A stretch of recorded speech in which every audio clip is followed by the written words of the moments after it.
আমাদের এখানে বড়দিনে গোসলাঘর সাজানো হয়, বড়দিনে কীর্তন করা হয় এবং বিভিন্ন প্রোগ্রাম করা হয় এবং আমরা মিশা করি, মিশার পর বিভিন্ন কীর্তন করি, বাজি ফুটায়, অনেক আয়োজন করা হয় এসবের।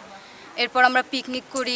আজকে বড়দিন উপলক্ষে আমরা নাচ করলাম, সবাই কীর্তন করলাম। মঙ্গলরা ছিল, আমরা সবাই মিলে আমাদের ফাদার ডমিনিকের মাধ্যমে আমরা আলপনা করেছি, তারপরে গির্জাঘর সাজিয়েছি, তারপর আমাদের গোশালা ঘর বানিয়েছি, মানে অনেক। আবার নাচের প্রস্তুতি ছিল, গানের প্রস্তুতি নিয়েছে আগে থেকেই, 1 মাস আগে থেকেই আমরা গান প্র্যাকটিস করেছি। তারপরে আমাদের মারিয়া পল্লীতেও অনেক সুন্দর করে সাজানো হয়েছে। তারপরে আমাদের ফাদার আমাদেরকে কীর্তন শিখিয়েছেন, আমরা সেভাবে কীর্তনও করেছি। আর আমাদের এই দিনটিতে আমরা সকলে একতায় চাই, একসাথে থাকি, আর একসাথে থেকে আমরা সকলেই আনন্দ করি, আর আমরা সবার জন্য প্রার্থনা করি এই দিনটিতে, যে আমরা যেন বিশ্বের শান্তির জন্য কাজ করতে পারি এবং বিশ্বে যে শান্তি অশান্তি বিরাজ করছে, এই অশান্তিটার জন্য না থাকে, বিশ্বের যুদ্ধ যেন বন্ধ হয়, এই প্রত্যাশা আমরা ঈশ্বরের কাছে রাখি।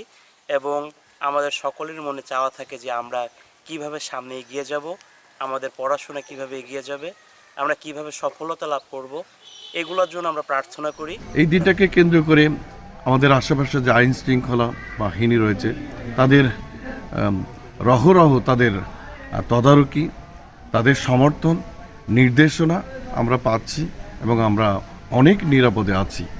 তারা অনেকটা অ্যাসিওর করেছে এবং আমাদের সঙ্গে তারা রয়েছে। আমি অনেক ধন্যবাদ জানাচ্ছি বাংলাদেশ সরকারকে। সবার কাছে সেই শান্তি, প্রীতি ও ভালোবাসা জানিয়ে আমি সবার কাছে সেই অভিনন্দন জানিয়ে বলতে চাই, শুভ বড়দিন, শুভ বড়দিন, শুভ বড়দিন। একটা বড় অনুগ্রহের দিন, এই কারণেই বড়দিন।